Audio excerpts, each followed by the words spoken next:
Alright, let us try to go into the history of how cell was discovered बेटा। तो cell का discovery जो था वो माइक्रोस्कोप के डिस्कवरी से लिंक्ड है।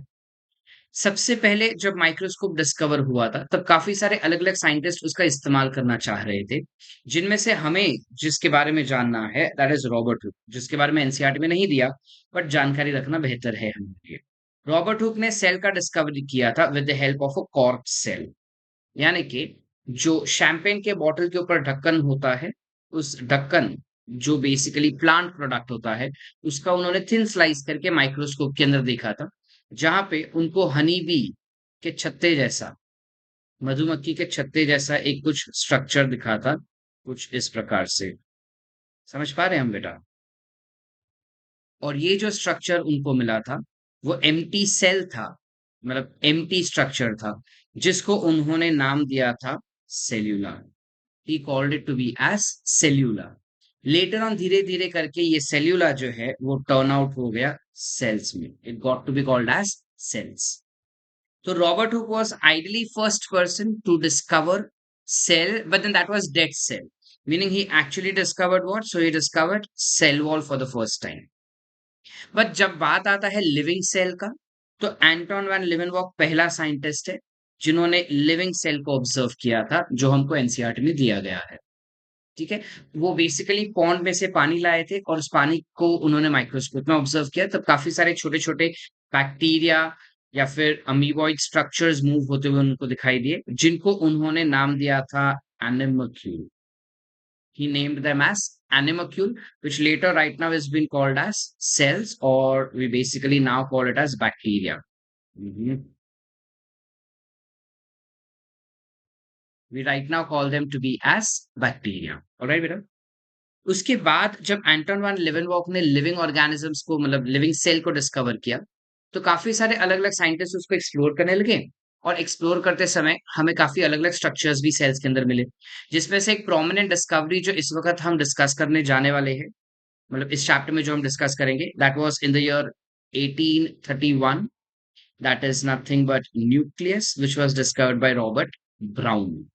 ठीक है, तो फिलहाल हमारे एनसीईआरटी के हिसाब से हमें दो चीजें याद रखनी है, एक एंटोन वैन लिवेनहॉक को हमें याद रखना है और एक रॉबर्ट ब्राउन को हमें याद रखना है। ठीक है बेटा, ये दो चीजें हमें खास ध्यान से याद रखनी है, एक Anton van Leeuwenhoek who discovered living cell, and एक Robert Brown who discovered nucleus in the year 1831। अब क्लियर बेटा? जैसे ही न्यूक्लियस डिस्कवर हो गया था, अब अलग अलग साइंटिस्ट जो थे वो इस सेल के ऊपर काम कर रहे थे, जिनमें से हमारे पास दो साइंटिस्ट थे बेटा। एक था मिथायस स्क्लीरन और दूसरा था थियोडर श्वान। ठीक है, आई रिपीट, वन वॉज मिथायस स्क्लीरन और दूसरा था थियोडर श्वान। ठीक है, स्क्लीरन 1838 में प्लांट्स पे काम कर रहा था और उन्होंने देखा कि प्लांट्स के किसी भी पार्ट को अगर हम कलेक्ट करें तो वो सेल्स से ही बना हुआ था। वैसे ही जो ब्रिटिश जोलॉजिस्ट था विच इज टी एच श्वान, 1839 में उन्होंने भी सिमिलर ऑब्जर्वेशन किया, बट उन्होंने एनिमल्स में भी ऑब्जर्वेशन दिखाया था, मीनिंग प्लांट्स में तो वो दिखा ही रहे थे, as we can see over here that in plants they did observe a unique layer of cell wall।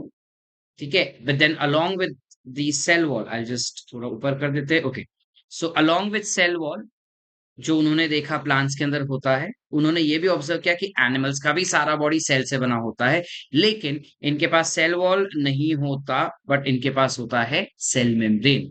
तो ये उन्होंने सबसे पहला डिस्टिंग्विश हमें करके दिया था, जहां पे उन्होंने बोला कि प्लांट्स और एनिमल्स एग्जैक्टली सेम होते हैं, just that the difference is जो प्लांट्स होते हैं उनके पास सेल वॉल होता है और एनिमल सेल्स के पास प्लाज्मा मेम्ब्रेन होगा, cell wall is absent in them. ठीक है, अब इन्होंने हमको मिलके दिया था सेल थियोरी, जहां पे उन्होंने कहा था हमको कि सारे सेल्स, जो सारे लिविंग ऑर्गेनिजम्स सेल से बनते हैं, cell is the basic unit of life. However उनके बीच में काफी बड़ी फाइट, जंग छिड़ी गई, जहां पे उनको ये डिस्कस करना था या उनको ये जानना था कि एग्जैक्टली ये जो सेल्स होते हैं वो अराइज किस प्रकार होते हैं। तो सेल्स का ओरिजिन जानने के लिए काफी टाइम उन्होंने अलग अलग अलग अलग थियोरीज और कॉन्सेप्ट दिए, जो कुछ कॉन्क्रीटली एक्सेप्टेबल नहीं हो रहा था। फिर 1855 में जाके we had Rudolf Virchow who gave us a concept of omnicellular e-cellular, जहाँ पे उन्होंने ईस्ट सेल के थ्रू ये डिस्कवर किया था कि सेल्स जो होते हैं वो डिवाइड होते हैं। तो जो प्री एग्जिस्टिंग सेल होते हैं वो नए सेल को राइज देते हैं, मतलब नए सेल को जन्म देता है, जिससे हमें एक नया सेल थियरी, एक मॉडिफाइड सेल थियरी मिला, जहाँ पे सबसे पहला स्टेटमेंट ये आ जाता है कि हर एक ऑर्गेनिज्म सेल से बना हुआ है, और दूसरा स्टेटमेंट ये आ जाता है कि कोई भी सेल जो होता है वो प्री एग्जिस्टिंग सेल से अराइज होता है। तो अगर हमें क्वेश्चन आता है that who gave cell theory, तो क्वेश्चन का आंसर हो जाएगा श्वान एंड स्टीरन। बट अगर हमें क्वेश्चन पूछा जाता है दैट हु गेव और who modified the cell theory, तो इस क्वेश्चन का आंसर आ जाएगा रुडोल्फ विर्को बेटा in the year 1855। Are we clear up to here?